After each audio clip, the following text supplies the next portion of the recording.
Good evening, everyone. My name is Julie Willis and I'm the Dean of the Faculty of Architecture, Building and Planning here at the University of Melbourne. And it's my great pleasure to welcome you all to this exciting keynote lecture on sustainable urban real estate development. Before we begin, I'd like to acknowledge the traditional owners of the unceded lands on which we work, learn and live, the Wurundjeri Woiwurrung and Bunurong peoples. We pay respects to elders past, present and future and acknowledge the important role of Indigenous knowledge in the Academy. We find ourselves as a critical juncture where the built environment intersects with some of the most pressing challenges of our time: the climate crisis, housing affordability and social inequality. As architects, planners and built environment professionals, we have a unique opportunity and indeed a responsibility to address these issues head on. Tonight, we're privileged to hear from an international expert who has been at the forefront of transforming the real estate sector from a contributor to these problems into a powerful force for positive change. And it's my pleasure to introduce our distinguished speaker, Rasmus Nørgaard. Rasmus is a Copenhagen-based urban entrepreneur with over 25 years of experience in shaping the real estate industry. As the founder and CEO of Home.Earth, he leads an impact-driven real estate company focused on developing sustainable, inclusive and affordable built environments and urban communities. Rasmus is also a co-founder of Urban Partners, one of the largest real estate fund managers in Northern Europe, where he continues to serve on its board. His innovative approach, rooted in Doughnut Economics, challenges conventional real estate models and offers an actionable vision for creating livable, regenerative and resilient urban spaces. Rasmus's work demonstrates how long-term value creation, social equity and operating within planetary limits can align the real estate sector. His practical experience and creative solutions provide invaluable insights for all of us seeking to create positive outcomes for our built environments. And we're particularly delighted to host Rasmus as the 2025 Robert Garland Tressida Fellow at our faculty. This fellowship, for which we're deeply grateful, enables visionaries like Rasmus to share their expertise with our community. And I'm very delighted that Robert Tressida is with us tonight. Thank you for coming. Now, please join me in giving a warm Melbourne welcome to Rasmus Nørgaard.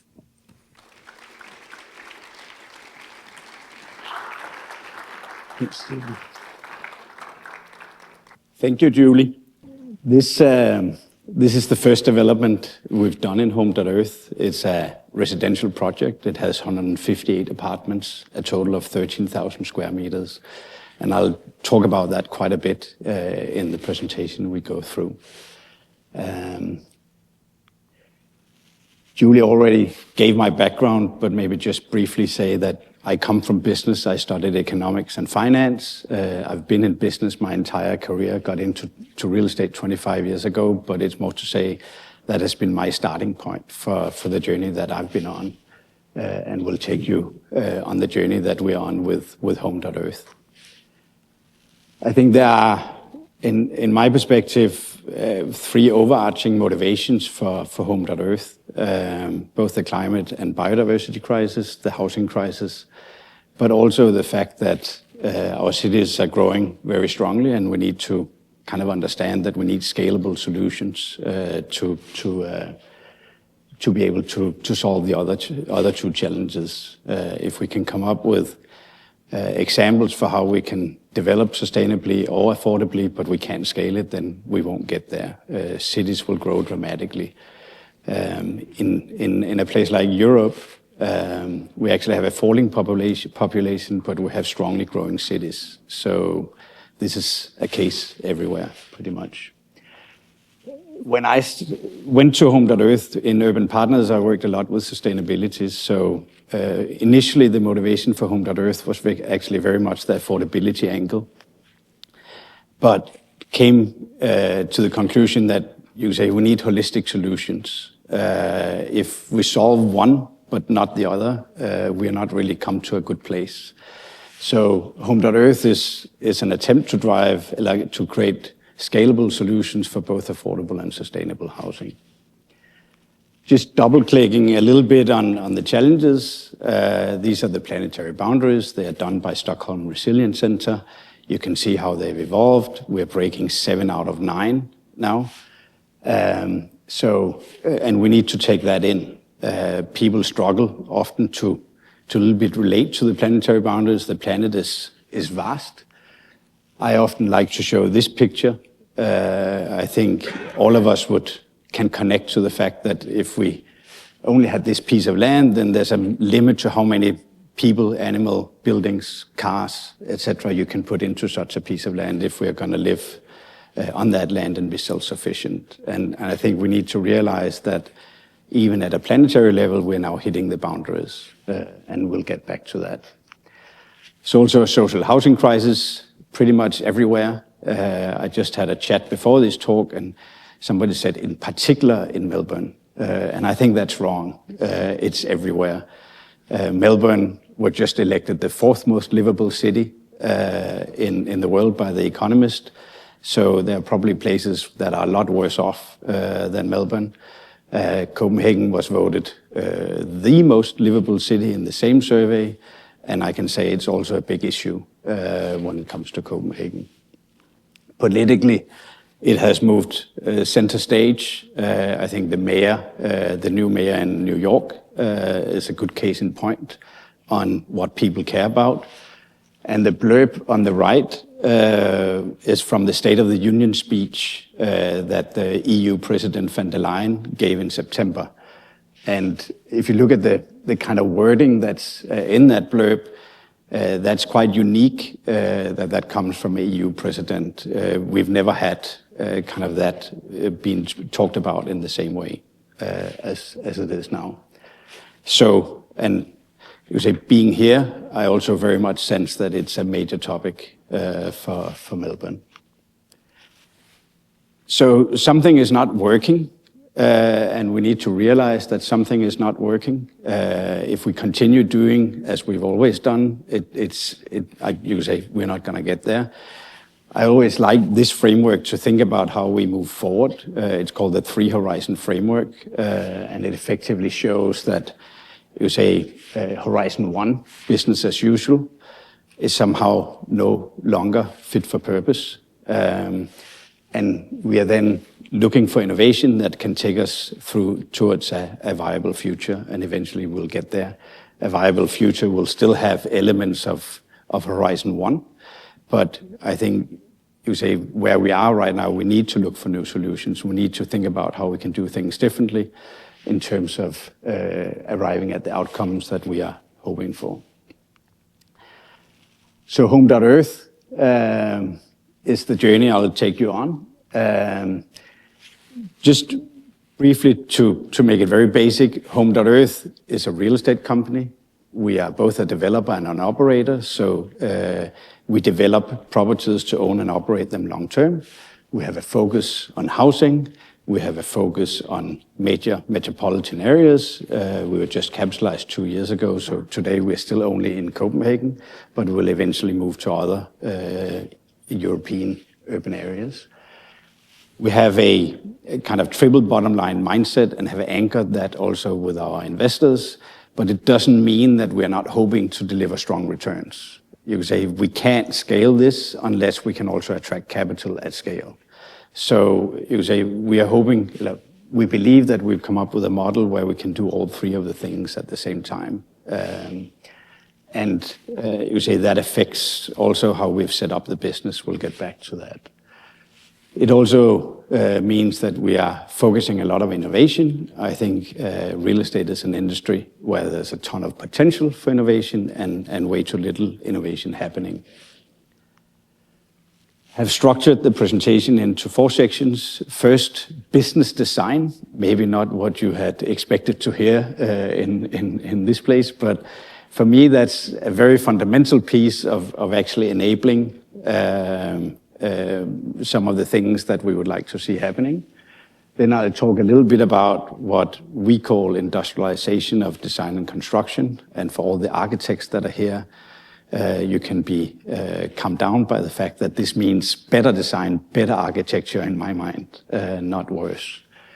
And then we'll share where we are on our decarbonization journey in Home.Earth, as well give some examples of how we are working with affordability and cohesion. When it comes to business design, there are actually a lot of evidence that businesses that are purpose-led, that work long-term, that are well anchored with their stakeholders, and innovative actually produce better outcomes also for investors, so commercial outcomes. Yet, I think we're at a place where business has moved in a direction where there's a very short-term focus. This is also where the financial markets drive behavior towards. I would say often not aligned with stakeholders, at least when it comes to the housing market. I think there's often not alignment between the stakeholders. And when it comes to the built environment, in my mind, way too little innovation. So we have adopted or implemented, incorporated all these things into our approach. If I give you some examples of that, so this is our legal structure. Also, maybe not the most exciting slide for a presentation like this, but I would like to highlight the piece on the right. So we have a foundation in our structure, and the foundation controls the purpose of the company, which effectively creates a mission lock on the company. So the mission of the company cannot be changed. It also safeguards the long-term focus that the company has, because you say if investors or management, for that matter, wanted to sell the properties, they cannot take that decision. Other business decisions are taken by the board of the company. As long as it stays within purpose, the business is run as you normally would. But the foundation has kind of a veto on purpose. The foundation also receives an allocation of the value creation in the company, which is used for innovation and research. We'll get back to that a little bit later. And why is long-term important? And I think especially in real estate, where we hope to create buildings that will be there for more than 100 years, hopefully 200 years, 300 years, it's critical. And these are just some very simple examples. But if you're a developer and you're looking to sell the building once it's completed, you will look for the cheapest solutions. If you're the long-term owner, you will look for the solutions with the lowest life cycle cost or the best life cycle performance, which often are solutions of much higher quality, maybe more expensive up front, but will have a lower cost over a life cycle. And what we can see, and this is kitchens and floors, as you can see, is that you say break even is typically already after 3 to 5 or 8 years. So it comes very, very quickly. So if you're a long-term owner, these are simple decisions to make, not hard decisions, simple decisions to make. What does a triple bottom line look like? We started out saying we are going to operate according to a triple bottom line of people, planet, and profit. Sounds great. What does that mean? We were kind of struggling a little bit with what's the trade-off between how much profit versus how much affordability versus how much sustainability. In the end, we arrived at Doughnut Economics, which some of you likely will know. Doughnut Economics is developed by a British economist called Kate Raworth. And the way you should understand it, if we focus on the left, is that we should ideally operate within the donut, i.e. within the green ring. And what's outside the donut is the planetary boundaries, so the 9 planetary boundaries, meaning we should stay within what the planet can sustain. And then what you have inside the donut are the 17 SDGs, Sustainable Development Goals from the UN, i.e. creating call it a viable future for all humans. So the green space effectively says that's the safe space to operate in, because there we are within planetary boundaries and we secure a decent life for all humans. We created, together with Doughnut Economics Action Lab and Stockholm Resilience Center and others, we created a manual called Doughnut for Urban Development. And so that's what we are working towards. We wish as a company to operate within the planetary boundaries and for all the people we touch to call it live up to the requirements of the Doughnut framework. And once we do that, we can create as high returns as possible, effectively to also satisfy our investors. The book has 3 chapters, one on the planetary ceiling, one on the social foundation, one on business design. Won't go into those in more detail, but you can actually download it on our website. If I should make a small commercial for that, there's a couple of other manuals also that we have done that you can download. The green one actually has a lot of the examples of how we work in Home.Earth. So that was a bit on business design. Then moving on to design and construction. And you say, when we talk about sustainability or we talk about affordability, I think we need to talk about design and construction, and not many people start there. But the construction sector is failing miserably and is dysfunctional in many ways. I mean, the picture, people typically smile, but in principle we should be crying when we look at the pictures. 80% of all projects, and this is both European and US statistics, are over budget or delayed or both. And if it was any other industry, I mean, imagine you bought a car and you got it 3 months later than you were told, and it was 20% more expensive, and it had a lot of errors when you first took it over. People would be furious. And somehow in real estate, we have come to accept it.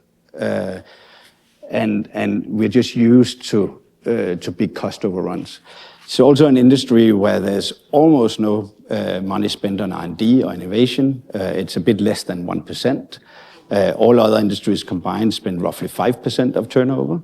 And in the US, there's a statistic that the median is 0. And if you think of the average construction company, do they have an innovation department? No, they do not. And as a result, there has been virtually no productivity growth in this industry. If you compare with an industry like automotive, you get a much better car today, much higher quality, effectively at a lower real price point. So there's, you would say, a lot to do. And this is the context of construction being the second biggest industry globally. So it's not like there's not volume or potential for benefiting from such a journey. As we see it, we need to take more of a product approach. And what we mean by that is that you say we should be able to create something that's standardized and possible to repeat, but still adaptable to the local context we're in and of high quality. It should be better quality than what we have today. A key piece in that, in my mind, and one of the issues that the real estate industry faces, and this could almost fit into the business design section, we talk a lot about the value chain and feel it's very important actually to work across that value chain. One of the issues today is that when you look at the real estate development value chain or the value chain in general, from a landowner to a developer to a contractor, subcontractors to an architect, probably multiple engineers, to a first owner, to a caretaker, to a janitor, to a property manager, to a next owner, all of those are different entities. So there's a loss of information all the way through that value chain. Those who build the building are not the same ones who maintains the building. So as a company, we want to take, call it responsibility across that value chain. We have no desire to be a construction company. but we want to be close to that entire process, and therefore as a company we want to be set up to design and develop buildings to own and operate them long term. By having that setup, we are heavily motivated to ensure that the right motivations are present at the beginning of the design process. Yeah, so this is some of the key themes in that. We want to go from, call it one-off design, to something that's more standardized and possible to repeat. We want to move from on-site construction. I mean, a construction site is often a terrible place actually to do a lot of the work. So if we can move more of the construction into a factory environment, into an assembly line environment, it means that we will get consistency and quality in a way that we don't have today. We also want to move towards a digital platform for what we do, and it's not that architects or engineers don't use digital platforms. Of course they do. They also work with 3D models and so on, but often they're separate, and they're not integrated, and they are not up to date when the project is finished. And I think ideally we have a digital twin of our buildings that is up to date and kept up to date in operation. By doing that, we'll know what's in the building, we'll know how it's been put together, and we can actually disassemble it and start viewing buildings as a material bank, which comes back to the circularity point. I mean, today when we demolish buildings, it goes into waste, it goes into landfill, etc. The global circularity rate is 7%. It's actually down. Earlier it was 9%. And given that the built environment uses 40% of all materials, that's something that needs to change dramatically. So give you a sense of what this could look like. The project you saw on the first page is done using modular construction. But our starting point has been that we want to create some bricks that we can use again and again. If we come up with a really good version of a 2-bedroom apartment, let's use the same. Let's not reinvent the wheel again, but let's try and make it even better. Typically when you approach development, you have a site, you'll go to an architect, you'll start putting in a volume, you'll start putting in the functions. In the end, you will also put in the installations, etc. So you design it from the outside in my experience. We would like to go the other way, that we have standardized elements that we can use, put together in different ways, and in the end create great architecture around it. So this is one version. Here, this is a system which I think is what we will move to over time. That is a combination of modular and panelized components. So the blue and the red that you have in the middle is fully modular volumetric units. So they are built in a factory, they come to the site and they are stacked. The green and the yellow are panelized solutions, i.e. so you have a wall or a floor, etc. The advantage with panelized solutions is that you get more flexibility. You also get more efficiency. When you use modular construction, you have typically double walls effectively, which provides for good insulation and soundproofing, etc., but you lose floor space. So this is an example of what that could look like, where the left half is using modular construction and the right half is using panelized construction. You can see in the ceiling, there's a small step up. This is again because with modular construction you have in principle double partitioning both in the walls and in the floors and ceilings, whereas with the panelized you get a little bit more space. The way we would do this is this way. So all your installations are done in the volumetric modules. So they're done in a factory, they're done on an assembly line, there's consistency in terms of how it's installed, etc.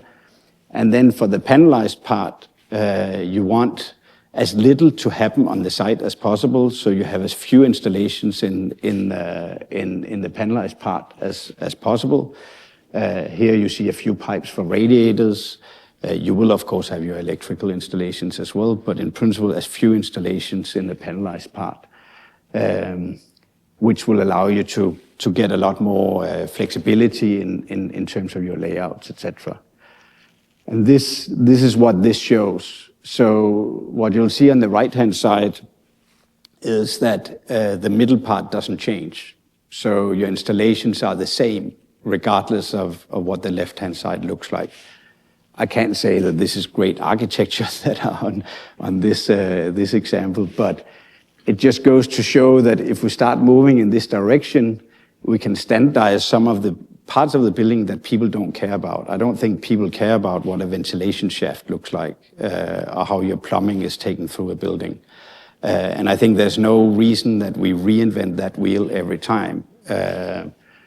But we still want to make sure a building can adapt to a local context, and that it's flexible in terms of the layouts, etc. we want to create. So this is probably where we will end. Right now we are only using a modular approach, where you can also create a lot of variation, but less so than you can with a system like this. Moving on to carbon and sustainability. The planetary boundaries. So in Denmark, to give you a context, a gold certified, and we use a German certification scheme, but a gold certified residential project, 6 stories, so you would call it mid-rise, will typically have a carbon footprint of around 11 kilos of CO2 per square meter per year. On the next page, I'll give you a comparison to the Australian way of calculating life cycle carbon. And some of the work we did with Stockholm Resilience Center, we came to the conclusion that actually the planetary boundary sits at 1. The planetary boundaries also looks at this on a per capita perspective. So how much space we use per person matters. In Denmark, we use 59 square meters on average per person. I think that's, if not the highest, one of the highest in Europe. But you see across countries that the amount of space we use per person is going up everywhere. A typical one-family house in 1960 in Denmark was 120 square meters. Now it's 210 in the matter of 60 years. But it also means that if we were using 30 square meters per person, the planetary boundary would sit at 2 kilos. So call it, this is also part of the discussion we need to have. How much space do we need per person, and can we keep adding more space? This is gets a little bit technical, but this is just to show how life cycle carbon is typically calculated and in a Danish and Australian context. So you have 3 phases that you see on the top. You have what's called upfront carbon from the production, construction. Then you have the use phase. In our case, it's over 50 years. There's both energy use and there's replacement, etc. And then you have end of life. And end of life means that it assumes that you demolish the building and effectively that you release all the carbon that's in the building at that point in time. So when you use wooden construction, it actually assumes you burn the wood. So it's more to say the end of life phase is a heavy one, if I can put it that way. And you'll see how that also is a heavy one for us. In Australia, you have more of the upfront phases included. You don't have the end of life included, so there's a difference there. I'll come back to a comparison how the numbers look in a Danish and Australian context in the end. There's a bit here also. So this is also a comparison. So a Danish project has the 11 kilos we looked at before. An Australian project today is around 22 kilos. This is done the Australian way, not the Danish way. So the accounting method, if we can call it that, is different in those two. You use 85 square meter per person in Australia. That's a lot. You also have work to do on that front. But it also means that the 11 planets we talked about before for Denmark, Australia actually sits at 55 planets. So there's a distance to go. Our ambition is to get to one planet. And the good news is that actually we can see now that we can get there. If you had asked me 2 years ago, I would have been more nervous and unsure if we can actually get there, but we can. Not everything we control ourselves. I think one of the benefits we have in Denmark versus Australia, when you look at that comparison, is that we have a decarbonized energy grid, which of course both affects operation, but it also affects production of materials, etc. We couldn't have done that ourselves, but I think that's one of the journeys that are prerequisites that you need in Australia to be able to take this journey. But overall, we want to go from, call it the lowest upfront cost to the lowest life cycle cost. We want to move from energy-intensive materials to biogenic materials. This first project you saw on the front page has 86% biogenic materials, and move to more of a science-based sustainability method, again, the planetary boundaries. Design for disassembly goes back to the circularity, etc. This is the same first project. It's a rendering. We have implemented lots of different initiatives. I won't go through them all here, but rather focus on 3 major ones for us. One, obviously, is going from a concrete-based structure to a bio-based structure, a wooden structure, effectively. So there's a significant effect from that. We also went from off-site energy production, even though the grid is quite clean in Denmark, to on-site. So in this project, we have 380 foundation piles. All of them have geothermal tubes in them. So we have 15 kilometers of geothermal tubes that run under the property. They go into 2 of those heat pumps. The picture has 3. We actually only have 2. But it's quite interesting. I mean, they're like 2 by 2 meters. Those 2 alone heat 13,000 square meters in a colder climate, obviously, than you have here. So it's a very efficient system. So we are self-sufficient with heating.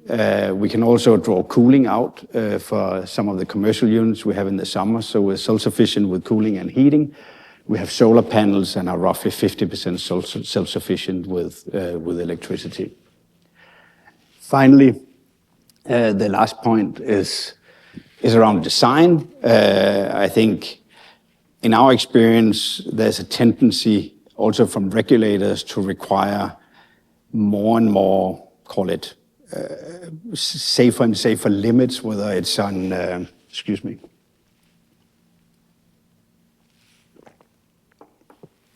whether it's on insulation or structural elements and so on. So we are very focused on trying to, call it, not put more material into the building than what we absolutely need, by simplifying and so forth. The devil is really in the detail, and this is both in terms of evaluating different solutions. I think we went through 15 different foundation solutions for this project to find the most optimal one, even when it comes to, call it, your initial sketching of layouts, etc. You say, how much surface do you have on your development? How compact is it, etc. has an impact. So there's a lot in the design. There's also a lot in the choice of materials. And here we've been kind of on a continuous basis testing new materials, etc. But what's also important to say is we have not invented anything. All the materials and solutions we've used is something that's in the market, something that you can go and buy off somebody who produces it. So we've effectively just tried to be as innovative and wide searching, if you could put it that way, as possible in terms of finding the best solutions. This is the journey for that project. You say there's a regulatory limit in Denmark at 12 kilos. We went to 4 architect studios and gave them a target of 6. None of them thought we could reach it. We ended up in the design phase getting to 5.3. And then one of the things I personally think is interesting is that then we stayed in the process with the contractor and the tendering process and went out to lots of different suppliers. For instance, we went to 15 different solar panel providers, found a solution that were 0.1 lower than we actually thought in the design phase. So we managed to, through the procurement phase and tendering phase, to bring it down further to 4.7. That's the journey. This is how it splits over those, again, using the Danish methodology, how it splits over the different phases. So as you can see, construction or the upfront carbon, we've taken down by 90%, more than we expected. Also the use phase over 50 years, including replacements and so on, we had down by 70%. But then again, we get penalized in the sense that it assumes we tear down the building and burn it in 50 years, which is not our intention, not surprisingly, but I frankly also suspect will be illegal in our part of the world. If you have a functional residential building in 50 years, I mean, that discussion is already there today. You will not be allowed to take it down. You will be asked to refurbish it and use it as it is. So I think it's highly unlikely that it'll materialize the way it's described here. This is our next project. It went into construction 2 months ago. It's 6 stories all around. It's, I think, 11,000 square meters. It's also based on modular construction. And you say there we've continued the journey. It becomes more iterative. So again, you say reviewing design solutions, reviewing different types of materials. And there are no kind of major things I can give you, if I can put it that way, because it's just small improvements in a ton of different places. But we've actually gotten down to 3.7 in this project. So we're 25% further off, or between 20 and 25% further. And as you can see here, it says good procurement to better procurement.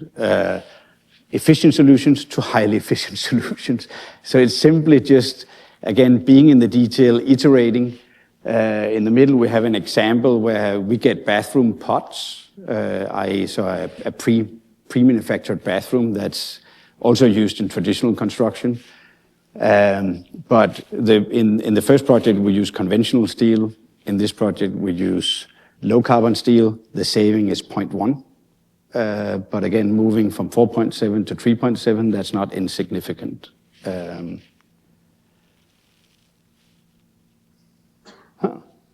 More decimals than there should be. But anyhow, the result is, and we're both surprised but also quite proud by this, is that we actually get to a place where you say we've largely eliminated the upfront carbon. Well, it depends a little bit on how you calculate it. So I'll just, on the next slide, I'll share what that means. But as you can see, the end of life has roughly stayed the same. But we managed to bring down the upfront carbon and also the operational carbon even further. It also means that if you do look at the end of life phase a little bit differently, either assume that the building will be there for 100 years or you don't demolish it and burn it, we are actually kind of at a planetary boundary level already. But we like to stay with call it the accounting standard. So we still look at this as 3.7 and actually believe we can get further down. This is how the upfront carbon is distributed across the building. And you say the dark blue are the areas where you emit carbon. The light blue are the areas where you store carbon. And the reason, or the point I made just before, there are some countries where, so in the EU standard, the European standard, you get a credit for materials that store carbon. So that is what this shows. There are some countries where the light blue are effectively set at 0. but then it's also zero in the end of life. So it's more to say the whole life cycle carbon is the same, regardless of your method, but you may shift it from upfront to end of life, depending on the methodology you use. In EU or in Europe, this is the method that's used. And you say the journey for us basically is to shift as many of the dark blue components to light blue components over time. So that's what we're working on, moving to biogenic materials. So this is I call it the result, also in Australian context. So as you can see, our projects, if you focus on the right-hand side, our projects in Australian context sit at 2.2 and 1.9 respectively. So roughly a 90% reduction. Again, we probably have, back to the energy grid, we have some advantages over you, but more to say that you can come very far if you're willing to look for new solutions. This is also just putting it in the context of the Paris Accord, the science-based targets, the 1.5 degree pathway. Actually, the way they do life cycle carbon is similar to the Australian way of doing it, so not the European way. And hence the numbers for our projects are the same as the ones we had for the Australian standard. But as you can see, we sit also roughly 90% below the 1.5 degree pathway. So again, this is something that gives us hope and kind of motivation day to day. Right. So now, how are we on time? Good. Okay. So moving to the last piece, affordability and cohesion, as I call it here, and I'll come back to what that means.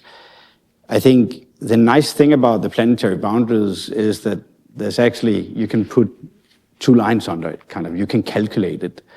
I think with this, we can't do that the same way. So what I'll bring here is a number of examples of how we've tried to interpret and implement this into what we do. But I don't think, we don't sit with a feeling that we've come up with the solution for this. There are probably many different approaches and they take point of departure in the context you're in. So they would be different for Australia than they are for us in Denmark. They'll be different if we go to Sweden than they are in Denmark, etc. But overall, we've called it, and again, what we do is rental housing. I know in Australia, most of you prefer to own a home, but in our part of the world, rental housing is a significant part of the market, and actually a lot of people like that. But we've called it rethinking tenancy. How can we create a better living experience effectively for our tenants? And there's something that's emotional and call it relationship-based. How can we approach our tenants with trust and dignity? And then there's other elements which are tangible and financial. And I'll go through a couple of different examples for you.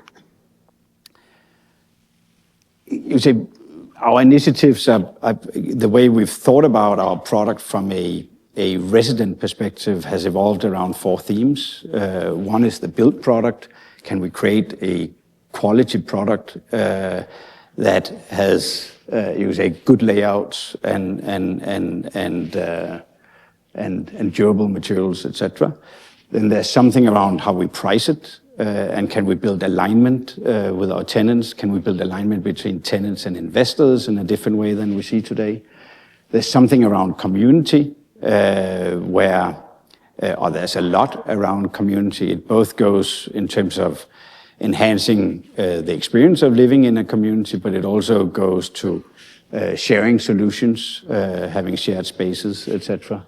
And then finally, there's something around the service model. So we are working towards insourcing everything, simply so the people they will meet, the tenants will meet, are people from Home.Earth, etc.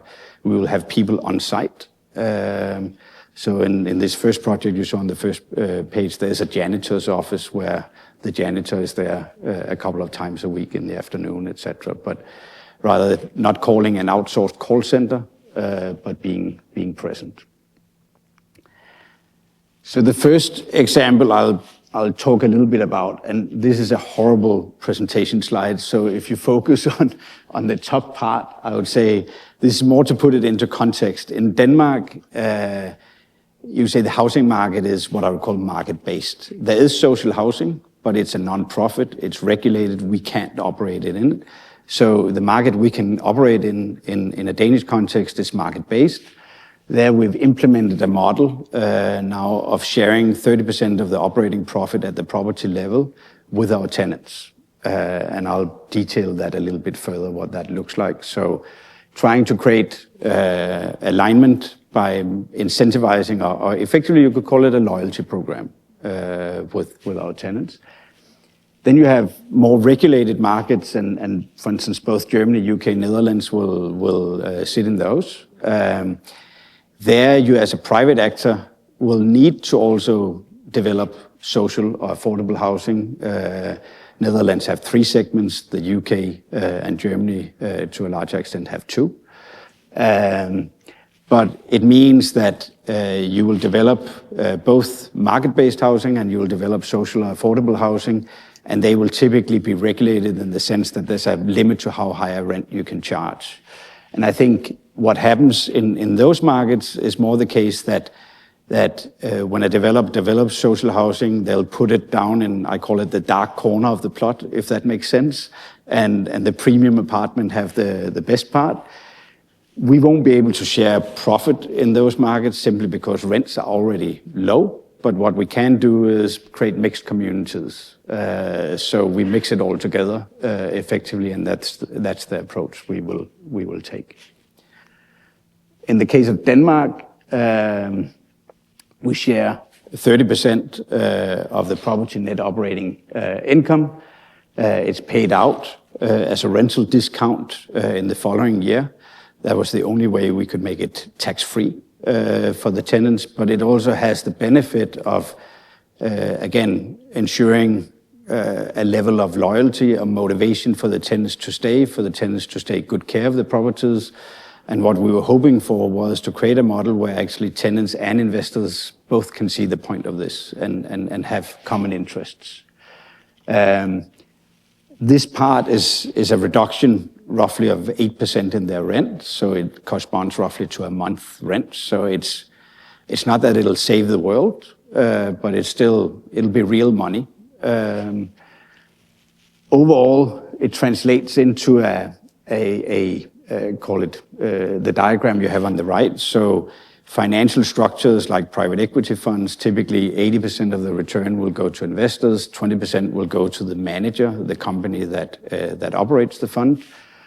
So we actually still have roughly 80% going to investors, but roughly 10% goes to the tenants. Besides the tenant allocation, we have what we call a community allocation. So there's actually a budget for the tenants at the property level to invest into community activities or facilities on an annual basis. So we provide a budget for the tenants, and the 10% holds both of that. The foundation gets 5%, that goes to innovation and research, and then there's also 5% for the team, which is, compared to many other industries, still a good bonus program. It's nothing like private equity. Second example, deposits. So again, in a Danish context, you typically provide 3 months deposit, you prepay 1 month's rent, and then you need to pay the running month ahead. So when you move into an apartment, you'll pay 5 months rent. And for a lot of people, that's a struggle. And you say, from an access point of view, it's an issue. A benefit of having the tenant allocation you saw on the previous slide is actually that we can remove deposits and we can remove prepaid rent. So you say, in the case of Home.Earth, tenants just need to pay the running month's rent forward ahead of time. So that was a nice kind of add-on to the previous example I gave, that we can provide better access to tenants. Next example is we try and design the apartments so they're cheap to move out of. And the point of that is that typically when a tenant moves out, the entire deposit of 3 months will be used by the landlord to refurbish the apartments. We have a rule that the apartments should be in the same condition as when they moved in, but there's obviously some, call it elastics in that, and it often ends up being the entire deposit.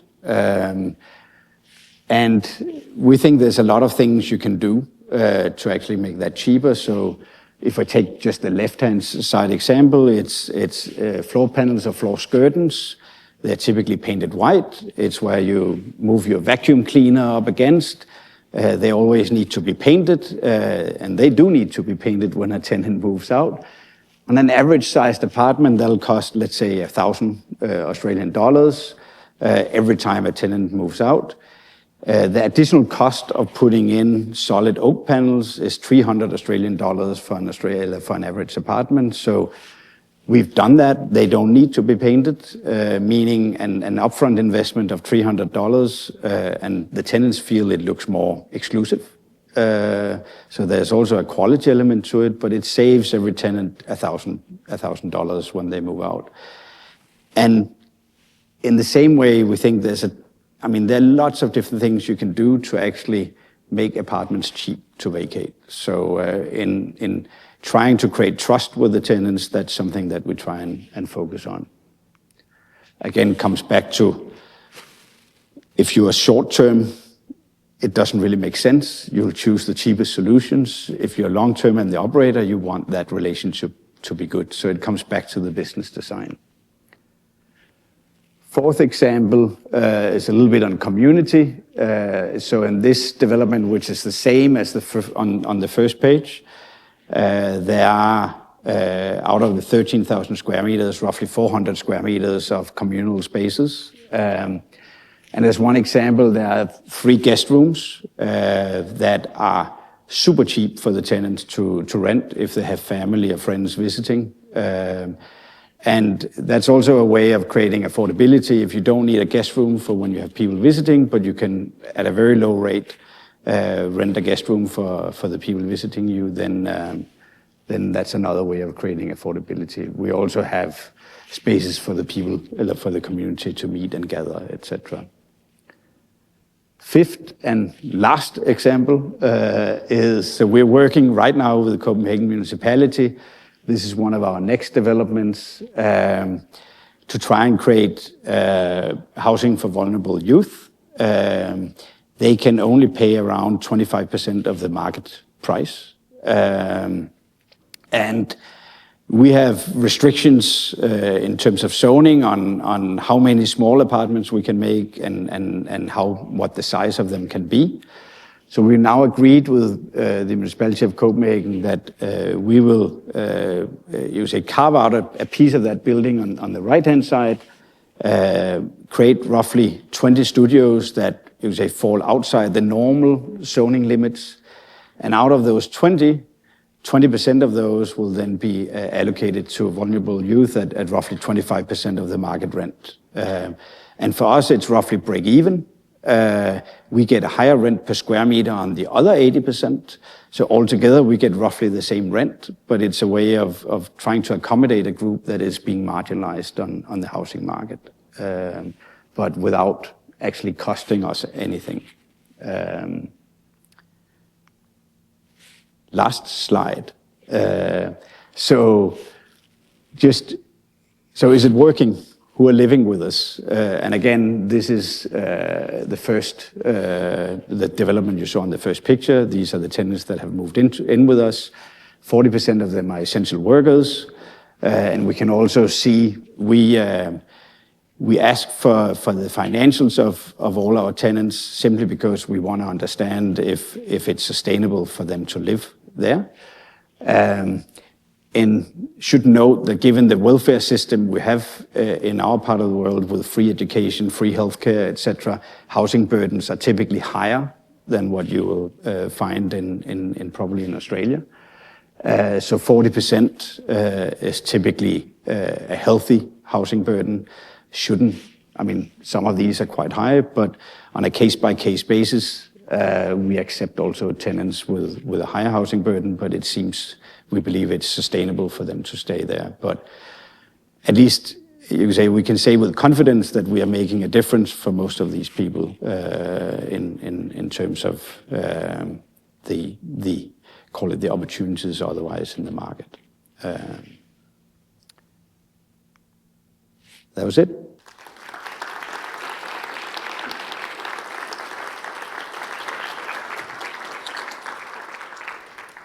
Thank you so much, Rasmus. Can I now invite, as we go forward, Nicole Barling-Luke and Rory Hyde to the stage to give a response. How is everyone feeling after that? There's a lot of detail. Well, I've got one thumbs up in the front. I'm glad we recorded that because I want to dive into some details there. So my name's Nicole. I'm from Regen Melbourne. We're a not-for-profit in service to the regeneration of Greater Melbourne. And there's so many comments we could make. I think what I might do is just take one step back for a minute and then leave Rory with all the architectural, perfect, super nerdy questions. Great. Good way to do it. I think what was resonating and was so clear in a lot of the work that you might all do, whatever spaces you're in, I think we're intuitively feeling that how you started with the strategic risks just exponentially rising, whether that's in construction, whether that's in democracy. You know, it feels like the risks are rising and our current practice is not keeping a pace. And in whatever space you're in, I can feel we're all trying to reach for something to say, how do we close that gap? And having an end-to-end example of, well, it could look like this is so useful. I think we're all trying to look for examples. They're not going to be perfect that we can replicate here, but being able to hear of a model that's like, well, it could look like this as an alternative made me feel a little bit of relief. So thank you, Rasmus. And I also just wanted to reflect on the framing around the Doughnut Economics work. So we work a little bit with Doughnut Economics as well in our work. And I know Kate Rayworth and the Deal team have been incredibly protective, rightly so, about how they engage with business with the Doughnut framing. Because there are real fears around greenwashing of the donut, of a business saying, you know, we're a donut business. What does that actually mean when we're talking about like really complex interconnected systems? And so I just wanted to give a validation point of the type of work that you represented there, actually really engaging with the holistic nature of the planetary boundaries and the social foundations. We don't take that lightly, that like Kate and the Deal team leaned into that. It's really an interesting space to actually think about business and profit when we're talking about Doughnut Economics. Oh, yes, respond.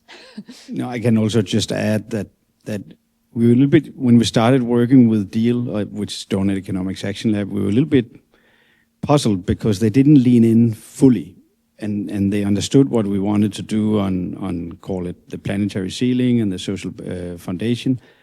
And it was not until they heard how we designed our business that they said, okay, now we're going to be an official partner. So they are super protective of it. If we had come and done this in a traditional context, traditional business design, I don't think they would have partnered with us on the work. Yeah, exactly. Amazing. Maybe a short reflection from me. So I'm Rory. I'm Associate Professor in Architecture here in this building. My office is upstairs. Thanks, Rasmus. Two brief reflections. One is that it's so refreshing, as Nicole's already said, to see great design and the business of how to do it explained in such a kind of clear, methodical way that it might hopefully find its way into the brains of some people in the audience. And also it's really refreshing to see an approach to design that's so careful.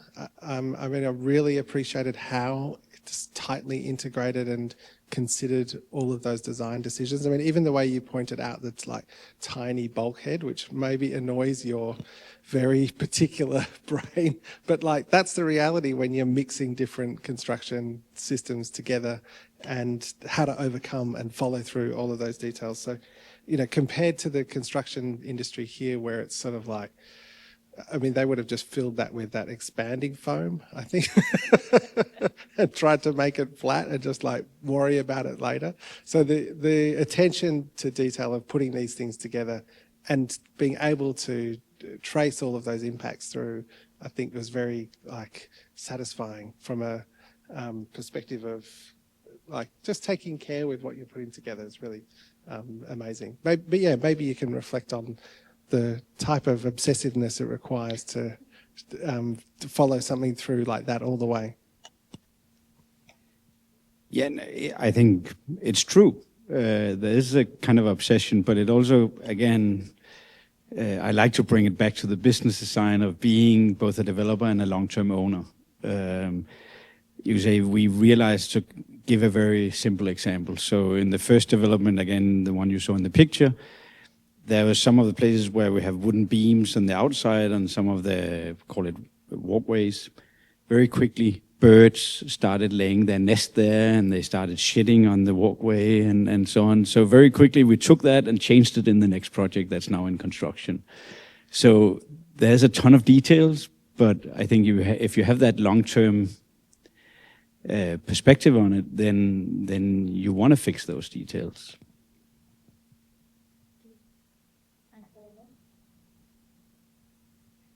Because I think that was one of my reflections. I also just circled about 10 times the word care, particularly in the slide where you were showing like how involved you were across the supply chain and thinking about what invitation we have here in this place right now, particularly with the treaty process going on, of like what does it mean for us to be long-term stewards of a place, whether that's real estate, whether that's housing, whether that's our street, whether that's our waterways. I think it just really reinforced this idea that it's not, it feels obvious when you lay it out that way. And I think when you can find models or solutions that like, oh yeah, that feels obvious, right? Like that actually removes all the obscuring that we have in really complex systems to be like, oh, that's quite a cut through solution there. And maybe while I'm just on a little bit of a like place reflection about what came up for me or what I was thinking about from a place context, can I get you to use the slides backwards? Sorry. We're going to make everyone super seasick for a minute to whiz right back to the donut slide.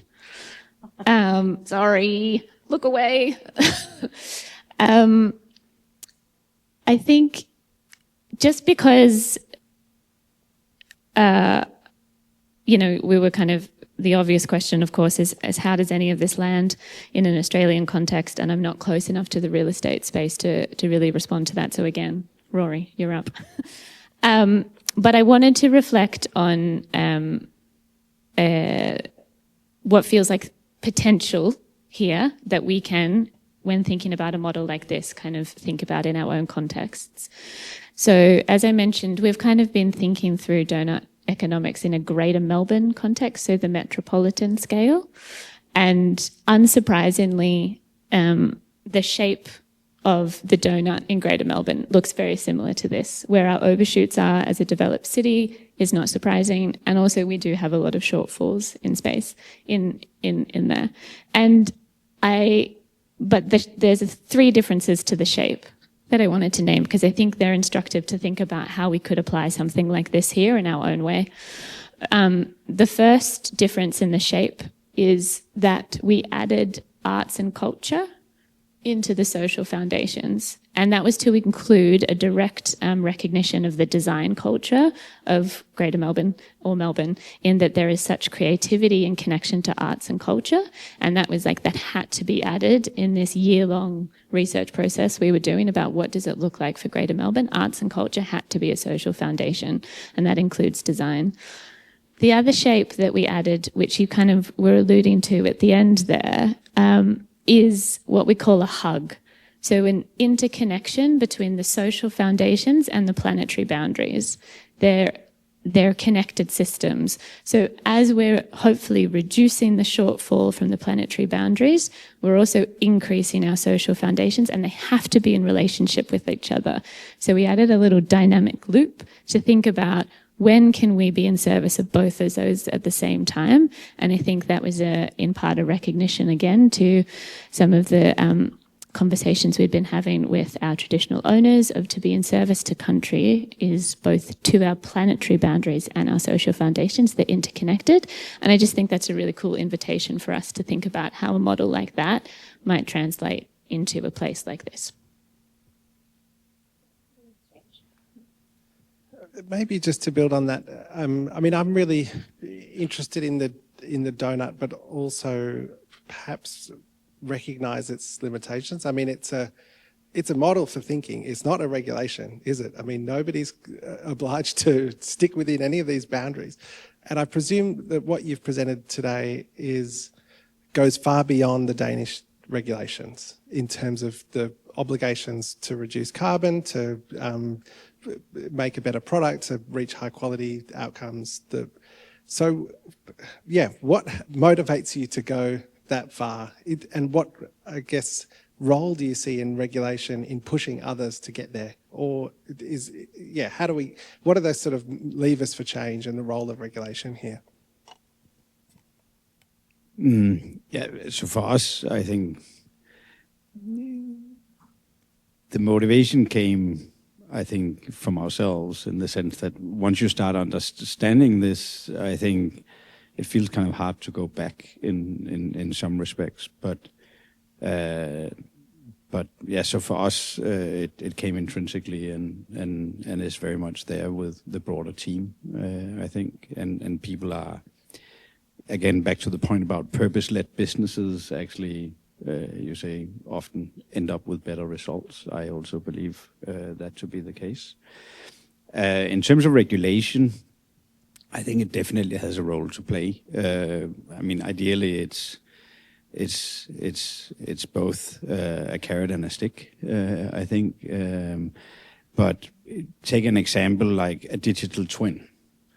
It's a very tangible thing, but I mean, I would have regulation that requires all building owners to have an up-to-date digital twin of a building. I mean, this building, it could be that it's different, given that it's the architecture school, but often we don't know how it's put together. We don't know what's in the walls, etc. We can open it, we can start figuring it out.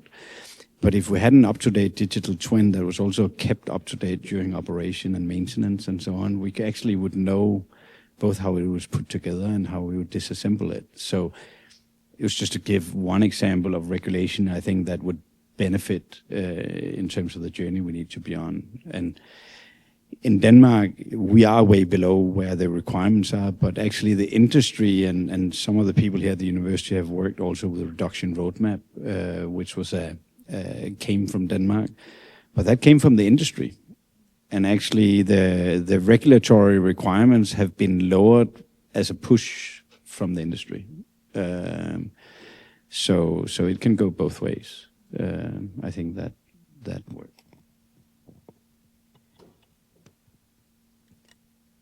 We'll all get slightly dizzy as the slides roll through again. Look, thank you very much, Nicole and Rory, for your comments, but also a deep thanks to Rasmus to quite an extraordinary presentation today, which gives hope for what we can do going forward.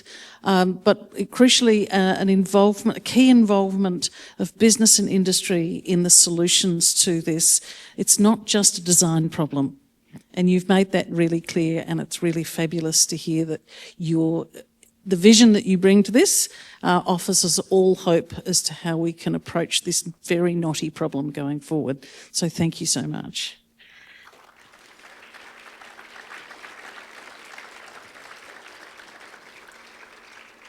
Just very quickly before we finish up, I'd like to draw your attention to two upcoming events.